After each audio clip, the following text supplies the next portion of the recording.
नमस्कार दोस्तों। आज अपन शुरू करने वाले हैं नया टॉपिक, टीकाकरण या वैक्सीनेशन। तो टॉपिक शुरू करने से पहले आपसे कुछ बात बोलनी है, दो चार बातें आपसे बतानी है।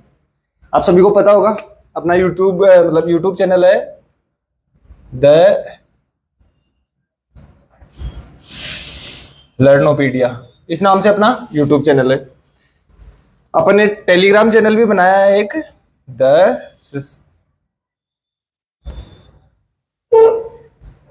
लर्नोपीडिया।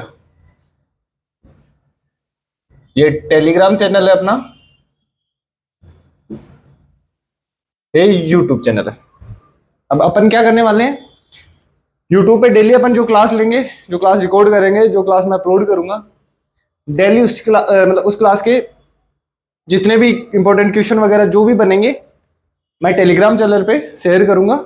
और वो एमसीक्यू टाइप में आएंगे, जैसे इनमें ऑप्शन वगैरह एग्जाम में आएंगे, उस हिसाब से एमसीक्यू के हिसाब से मैं क्वेश्चन डालूंगा। तो वहां पे जाके आप क्वेश्चन भी सोल्व कर सकते हैं टेलीग्राम पे जाके। तो यूट्यूब चैनल को सब्सक्राइब कर ले, टेलीग्राम चैनल को भी ज्वाइन कर ले, ठीक है। और अपने दोस्तों के भी साथ भी ज्यादा से ज्यादा इसको शेयर करें। अब आते हैं अपन टॉपिक पे।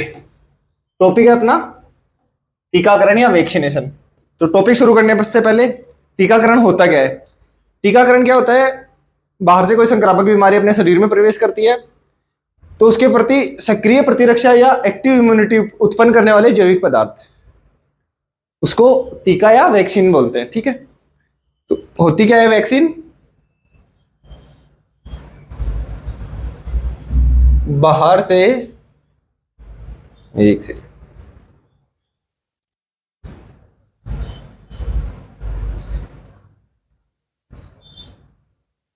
शरीर में आने वाली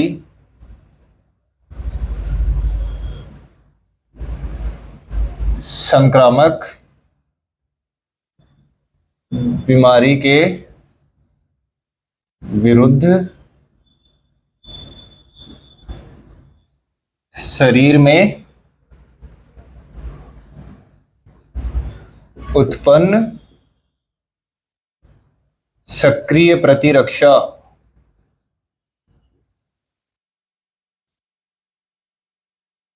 एक्टिव इम्यूनिटी, और वो भी किसके द्वारा? जैविक पदार्थों के द्वारा।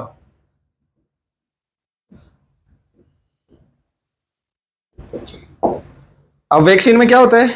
वैक्सीन में मेनली जो बीमारी होती है उसी बीमारी के जीवाणु होते हैं। जीवाणु कैसे होते हैं? मतलब कि एक्टिव होंगे वो, तो फिर तो वो बीमारी कॉज कर लेंगे, तो वो तो फिर कोई काम की नहीं है। तो क्या करते हैं, इसमें जो बीमारी होती है उसी के जीवाणुओं को निष्क्रिय अवस्था में लेके फिर उसको शरीर में इंजेक्ट कर देते हैं। अब इंजेक्ट करने की भी तीन चार जगह हैं, जैसे कि सबकट हो गया, सबक्यूटिनियस, वो होता है चमड़ी में लगने वाला। फिर आता है इंट्रामस्कुलर, जो लगता है मांस में लगता है। फिर आता है इंट्रावीनस। वैक्सीनेशन के तरीके या टीकाकरण के तरीके या फिर इंजेक्शन लगाने के तरीके बता रहा हूं मैं। इंट्रावीनस आता है, वो लगता है सीधा मतलब ब्लड वेसल्स में, धमनियों, अपने धमनियां तो मांस के अंदर होती है, नीचे दबी हुई होती है, शरीर के ऊपरी सतह पर अपने को जैसे ये नसें दिखती हैं, वो अपने शिराएं होती है, तो शिरा में लगता है, ठीक है, इंट्रावीनस, ठीक है। फिर उसके बाद में इंट्राडर्मल हो गया, और एक मतलब इंट्राकार्डियक भी लगता है, मतलब जो सीधा हार्ट में लगता है। हार्ट में क्यों लगता है? कई बार ऐसे होता है कि उद्दीपन नहीं मिल रहा होता है हार्ट को, तो फिर वहां पे एड्रेनलिन का इंजेक्शन लगाया जाता है हार्ट में, ठीक है, वो इंट्राकार्डियक हो जाता है। अपने मेनली काम वैक्सीनेशन में दो ही रूट काम में आते हैं, एक तो सबकट आता है और एक इंट्रामस्कुलर आता है। आईवी नहीं लगाई जाती है वैक्सीन, क्योंकि इसमें रोग कारक होते हैं। अगर आईवी लगा देंगे तो फिर वो शरीर में रोग उत्पन्न कर देंगे और उससे पशु की मृत्यु भी हो जाएगी, और वो भी तुरंत, ठीक है। टॉक्सिक पदार्थ ब्लड में उत्पन्न कर देते हैं वो, ठीक है। ये हो गया। अब सर्वप्रथम अब वैक्सीन है, ये वैक्सीन शब्द दिया था एडवर्ड जेनर ने, और वैक्सीन की खोज हुई थी वो भी एडवर्ड जेनर ने की थी। और कौन सी वैक्सीन थी पहली? वो थी काउपॉक्स की। काउपॉक्स वैक्सीन थी जो मनुष्य में स्मॉल पॉक्स के लिए काम में आती है। सर्वप्रथम वैक्सीन की खोज एडवर्ड जेनर ने की थी। और कौन सी वैक्सीन थी? Cowpox vaccine. और यही वैक्सीन अपने स्मॉल पॉक्स, मनुष्य में स्मॉल पॉक्स होती है, अपनी भाषा में बोला छोटी माता निकला हुआ या फिर माता निकला हुआ है, शरीर पे फुंसिया फुंसिया हो जाती है, काफी टाइम तक रहती हैं वो, और बहुत दर्द होता है उनमें, तो वो स्मॉल पॉक्स में ह्यूमन में भी काम में आती है। ठीक है, ये तो हो गई बेसिक जानकारी। अब अपन पशुओं में लेते हैं मैन की कौन कौन सी वैक्सीन, किस किस रोग के लिए कौन सी वैक्सीन लगती है, तो वही अपन सारणी के माध्यम से पढ़ने वाले हैं। सारणी के माध्यम से क्यों पढ़ रहे हैं अपन? ताकि चीजें, सारी चीजें एक साथ रहें तो याद करने में भी आसानी रहेगी अपने को। तो अपन सारणी के माध्यम से पढ़ेंगे एक एक। तो सारणी बनाते हैं अपन, इधर लिखते हैं बीमारी का नाम, फिर आ जाएगा उसका रोग कारक, फिर आ जाएगा उसका वैक्सीन।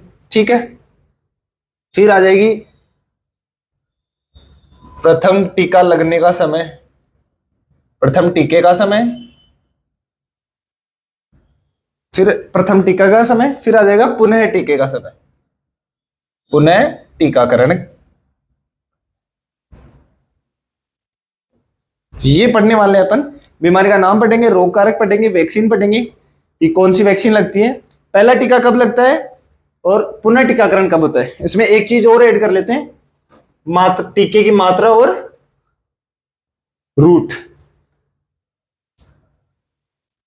खुराक व मार्ग, प्रथम टीकाकरण और पुनः टीकाकरण। ठीक है, अब अपन स्टार्टिंग में पहले देखेंगे गाय और भैंस में वैक्सीनेशन। गाय और भैंस की बीमारियां कौन कौन सी है जिनके अपन टीके लगाकर उनको प्रिजर्व कर सकते हैं, उनकी सुरक्षा कर सकते हैं उस बीमारी से। तो पहले में अपन लेंगे गाय व भैंस में। ठीक है, गाय और भैंस में पहली बीमारी आती है गलघोटू, जिसको बोलते हैं हेमरेजिक सेप्टिसेमिया। इसमें क्या होता है, जो ये गला होता है यहाँ पे सूजन आ जाती है, फेफड़ों में पानी भर जाता है, सांस के साथ, इसके लक्षण बता रहा हूँ, सांस के साथ खरखर की आवाज आती है, और ये एक्यूट पर एक्यूट बीमारी है, मतलब कि 24 घंटे में ही पशु की मृत्यु हो जाती है। अपने को जैसे ही पता चलेगा या फिर अपन ट्रीटमेंट वगैरह कराएंगे उतने तक तो पशु की मृत्यु हो जाएगी। ठीक है, तो जो पर एक्यूट, अधिकतर जो पर एक्यूट बीमारियां होती है जिनका अपन मतलब कि इलाज करवाए उससे पहले ही मृत्यु हो जाए, अपने को पता लगे उससे पहले ही मृत्यु हो जाए, ऐसी बीमारियों की सुरक्षा के लिए ही वैक्सीन लगाई जाती है। जैसे कोविड में, कोविड होने से पहले ही वैक्सीन लगाई जा रही थी, और मतलब कोविड हो जाए उसके बाद में तो कोई काम कर नहीं रही थी वो वैक्सीन, तो कोविड होने से पहले ही वैक्सीन लगाई जाती है। ठीक है, तो पहली पहली बीमारी आ जाती है गाय भैंस में गलघोटू, इसको इंग्लिश में बोलते हैं HS, हेमोरेजिक सेप्टिसीमिया, और इसका रोग कारक होता है पोस्चुरेला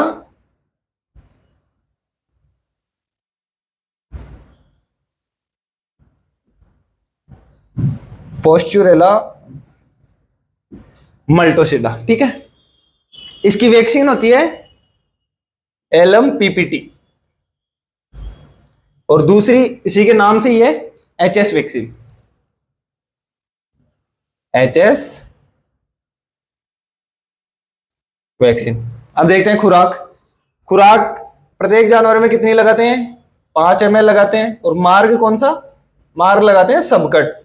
सबकट मतलब चमड़ी के नीचे लगाते हैं, ना तो मांस में लगाएंगे, मांस के ऊपर और चमड़ी के नीचे, सबकट, उसको सबकट बोलते हैं। ठीक है, प्रथम टीका कब लगता है?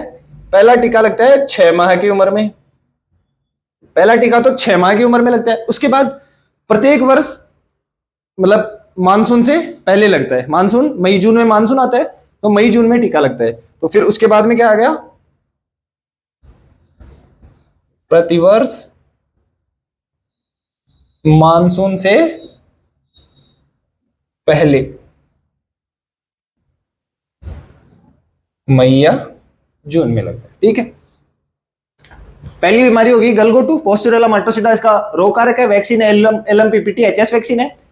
खुराक में मार गया 5 ml सबकट लगाते हैं, प्रथम टीका 6 माह की उम्र में करते हैं, और फिर प्रत्येक वर्ष मानसून से पहले अपन टीका करते हैं। मानसून आता है मई जून में, तो मई जून में इसका मई जून के मतलब जुलाई में मानसून आता है अपने, तो मानसून से पहले करेंगे तो मई या जून में इसका वैक्सीनेशन कर देंगे अपन, ठीक है। उसके बाद में दूसरा आता है, दूसरी बीमारी है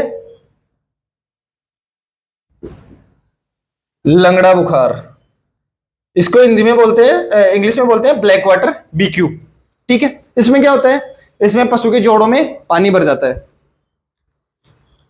मतलब हाथ पैरों की मांसपेशियों में, अगले पैरों की मांसपेशियों में, पुट्ठों में जकड़न हो जाती है और खर खर की आवाज इस मांसपेशियों में आती है, इसको लंगड़ा बुखार कहते हैं। इसका रोग कारक होता है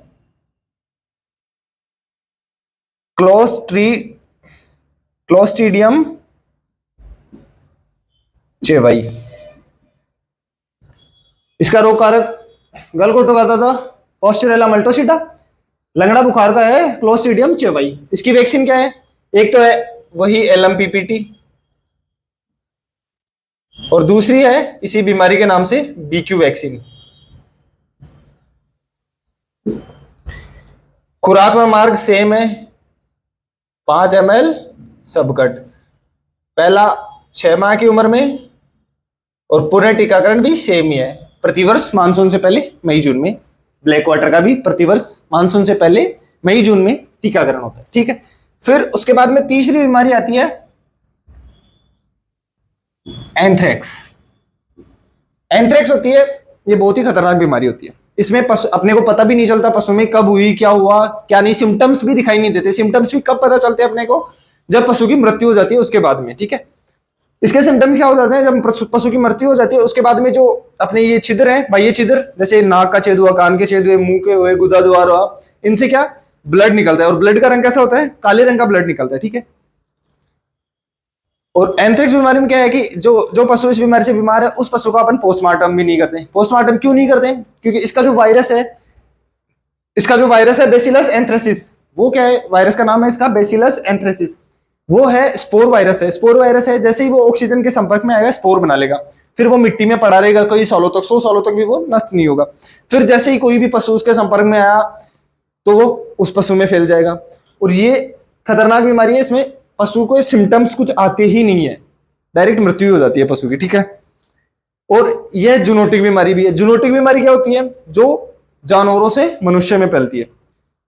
तो पोस्टमार्टम एक इसलिए भी नहीं करते हैं कि जो अगर अब मान लो कोई डॉक्टर पोस्टमार्टम कर रहा है तो पशु से उसमें भी फैलने की इसमें आशंका रहती है। इसमें क्या करते हैं कि गड्ढा खोदते हैं, नमक डालते हैं और पशु को उस गहरा गड्ढा खोद के उस गहरे गड्ढे में डालते हैं, ताकि और बाकी जानवर जैसे कुत्ता वगैरह ये निकाल ना सके उसको। नमक इसलिए डालते हैं ताकि शरीर जल्दी से जल्दी गल जाए, ठीक है। तो अब इसका रोग कारक क्या है, बेसिलस एंथ्रेसिस। बेसिलस एंथ्रेसिस, इसकी वैक्सीन है strain spore vaccine. Spore virus है, स्पोर बनते हैं वायरस के, तो इसकी वैक्सीन का नाम है स्ट्रेन स्पोर वैक्सीन, ठीक है। इसकी खुराक तो होती है 1 ml, और ये भी सबक्यूटेनियस ही लगती है, मतलब त्वचा के नीचे ही लगती है। पहला टीका वही 6 माह की उम्र में, और फिर उसके बाद प्रतिवर्ष टीका लगता है, हर वर्ष टीका लगता है इसमें, ठीक है। फिर उसके बाद में चौथा रोग आता है थैलेरियोसिस। इसका रोग कारक है थैलेरिया एनुलाटा। इसका रोग कारक कौन सा है, थैलेरिया एनुलाटा। इसकी वैक्सीन कौन सी है, इसकी वैक्सीन है सिजनोट वैक्सीन। इसकी वैक्सीन है सिजनोट वैक्सीन। खुराक होती है इसमें 3 ml, और वो भी कौन सी लगती है, सबकटी लगती है। पहली वैक्सीन कितने वर्ष की उम्र में होती है? वो होती है 2 से 3 माह की उम्र में। 1 मिनट कंटिन्यू करना।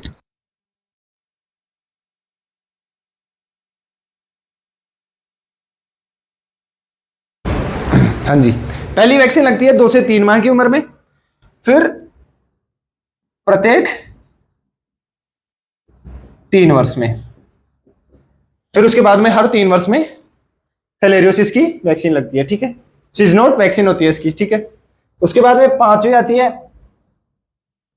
एफएमडी। एफएमडी के बारे में सबको पता होगा। जब ये स्टार्टिंग में आई थी, जब तो काफी ज्यादा मतलब भयंकर तरीके से फैल रही थी जानवरों में। एफएमडी का होता है फुट एंड माउथ डिजीज। इसमें क्या होता है, पैरों में खुर होते हैं। ये खुर वाले जानवरों में ही फैलती थी, जैसे गाय हो गई, भैंस हो गई, भेड़ हो गई, बकरी, इन्हीं में फैलती थी। तो खुरों में और मुंह में इसमें छाले पड़ जाते थे, ना पशु से खाया जाता ना चला जाता, इस वजह से पशु की डेथ हो जाती थी। एफएमडी। ठीक है, इसका रोग कारक क्या है? इसका रोग कारक है एप्थोवायरस। एफएमडी का रोग कारक कौन सा है? एप्थोवायरस। इसकी वैक्सीन है रक्षा ओवैक एक तो,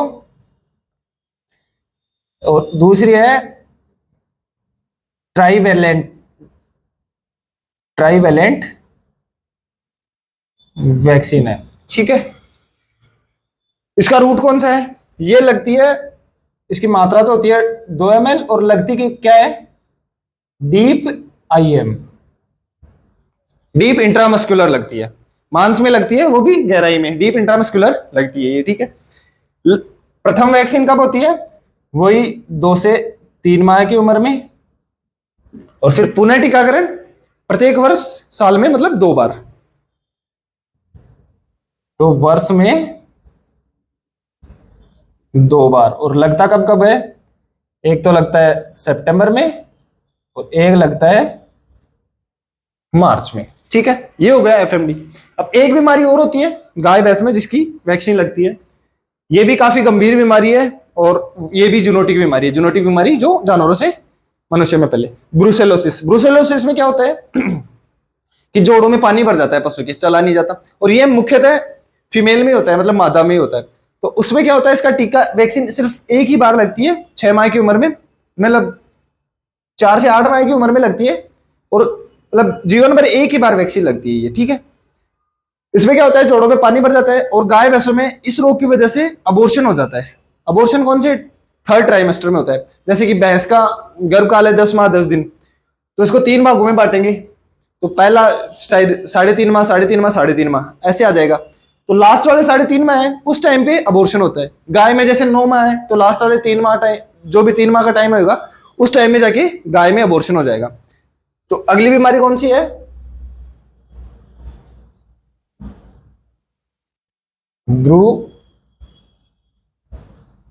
ब्रूसेलोसिस। इसका रोग कारक कौन सा है? ब्रूसेला अबोर्टस। ठीक है, इसकी वैक्सीन है ब्रूसेला अबोर्टस स्ट्रेन 19। ब्रुसेलोसिस, ब्रुसेला अबोर्टस इसका रोग कारक है। ब्रुसेला अबोर्टस स्ट्रेन 19 ये वैक्सीन का नाम है। खुराक कितनी है इसकी? 5 ml है, और रूट है सबकट, त्वचा के नीचे लगता है। और ये कब लगता है? तो 4 से 8 माह की उम्र में। फिर ये लगता नहीं है, मतलब जीवन में सिर्फ एक बार ही लगता है। तो इसलिए इसको काफुड वैक्सीन भी कहते हैं। काफुड, गाय के भैंस के छोटे, मतलब छोटा बछड़ा होता है उसको काफ ही बोलते हैं। तो इस वैक्सीन को क्या बोलते हैं?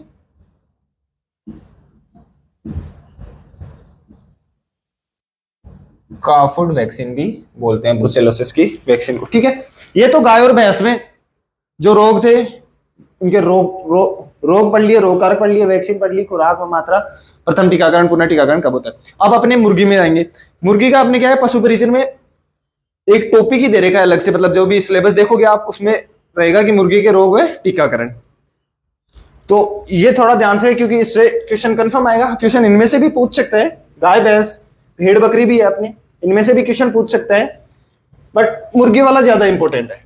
मुर्गी में 3 बीमारियां होती हैं, एक तो होती है मरेक्स, दूसरी होती है रानीखेत, और तीसरी होती है गम्बोरो।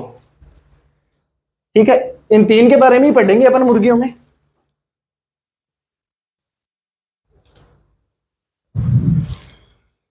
गाय व भैंस हो गई, अब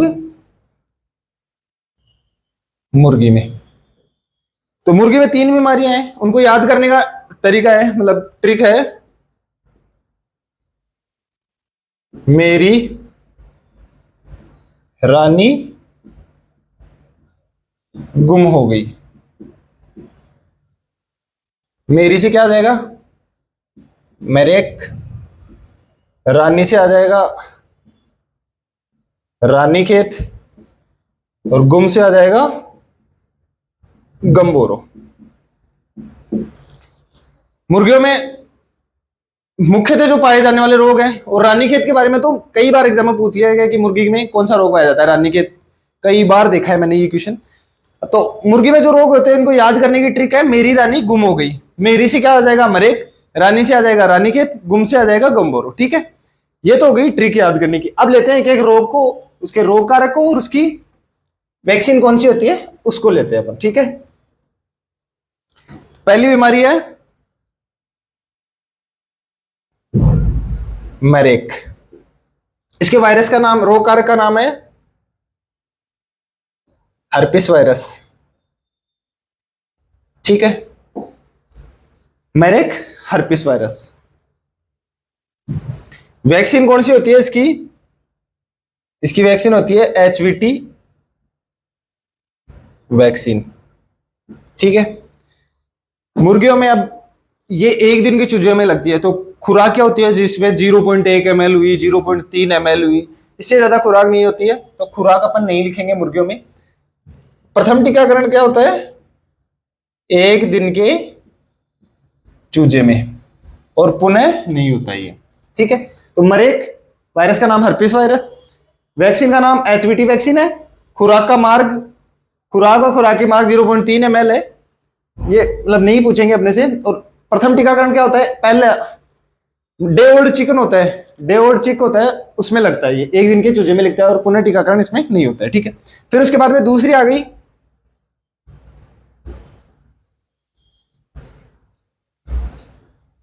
दूसरी आती है रानीखेत। इसका रोग कारक होता है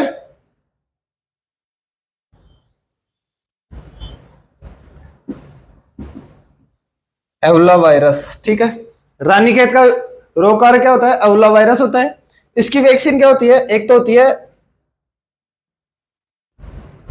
लसोटा वैक्सीन, और दूसरी होती है R2B वैक्सीन। इसमें कौन सा मुक्तेश्वर स्ट्रेन पाया जाता है, स्ट्रेन क्या होता है, ये वायरस के ही, मतलब जैसे अभी देखा कोविड में, आप कई बार सुना होगा कि वायरस ने स्ट्रेन चेंज कर लिया, तो वायरस का ही, मतलब जिस प्रकार का वायरस होता है उसकी को स्ट्रेन बोलते हैं। तो मुक्तेश्वर स्ट्रेन की वैक्सीन होती है, R2B वैक्सीन होती है। ठीक है, अब इन दोनों को प्रथम टीकाकरण करने का मतलब कि प्रथम टीकाकरण लसोटा वैक्सीन तो 1 सप्ताह के चूजे में होगी, और मुक्तेश्वर स्ट्रेन या R2B वैक्सीन होगी वो 8 से 10 सप्ताह के चूजे में होगी। पुनः होगा ये लसोटा वायरस वाला तो 4 से 5 सप्ताह में लसोटा वैक्सीन तो, और R2B वैक्सीन होगी वो 16 से 18 सप्ताह में जाके होगी पुनः। ठीक है, ये दूसरी बीमारी होगी। तीसरी आती है इसमें गम्बोरो। ठीक है, इसका रोग कारक क्या होता है, गम्बोरो का रोग कारक होता है बिरना वायरस। इसके सिम्टम्स बता दूं, मरेक में क्या होता है, पंखों में और पैरों में जकड़न आ जाती है। ठीक है, रानीखेत में क्या होता है कि पक्षी ऊपर की तरफ गर्दन करेगा, मतलब गर्दन टेढ़ी हो जाएगी, ना वो कुछ खा पाएगा ना कुछ और। गम्बोरो में क्या होता है कि खुद को ही चोंच मार मार के खुद को ही मार लेगा, मुर्गी होती है वो खुद को ही चोंच मार मार के खुद को ही मार लेती है। ठीक है, तो गंबोरो बिरना वायरस की वजह से होती है। इसकी वैक्सीन होती है, उसका नाम है जॉर्जिया। जॉर्जिया सोहेल खान की गर्लफ्रेंड का नाम भी जॉर्जिया ही है, बट ये वैक्सीन है जॉर्जिया नाम से, ठीक है। फिर वही प्रथम टीकाकरण कब होता है?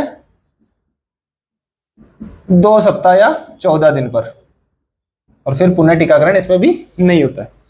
ये हो गए मुर्गी की बीमारियां, 3 ही है। कंफर्म एक क्वेश्चन आएगा, क्योंकि सीधा टॉपिक का नाम दे रखा है कि मुर्गी के रोग और टीकाकरण, तो इसमें से कंफर्म एक क्वेश्चन आएगा एग्जाम में, कंफर्म है, ये इंपॉर्टेंट है, ये चीज तीनों याद होनी चाहिए पूरी की पूरी, ठीक है। फिर अपने कुत्ते में भी देख लेते हैं वैक्सीन। कुत्ते में तो मेनली मतलब रेबीज ही होता है, तो रेबीज के बारे में ही देखेंगे अपन कुत्ते में, ठीक है।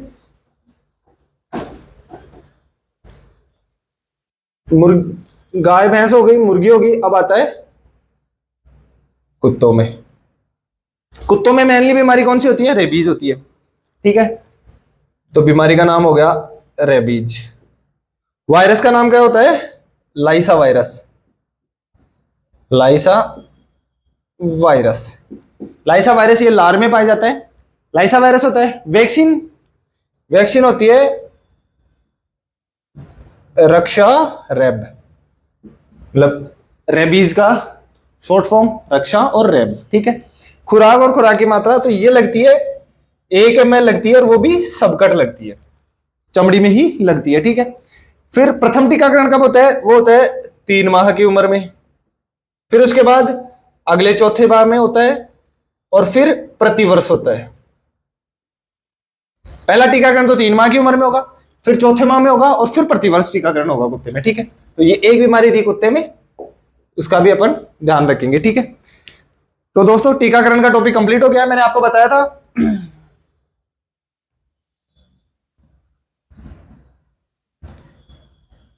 द लर्नोपीडिया, ये तो अपना यूट्यूब पे चैनल है, और द लर्नोपीडिया ये अपना टेलीग्राम पे है। तो जो भी टॉपिक पढ़ाएंगे अपन आज, उसके क्वेश्चन टेलीग्राम पे रोज की रोज आ जाएंगे, ठीक है। तो आप टेलीग्राम को भी जाके ज्वाइन कर लो, और वीडियो को ज्यादा से ज्यादा शेयर करो। बहुत बहुत धन्यवाद। नेक्स्ट वीडियो में मिलते हैं, कोई नया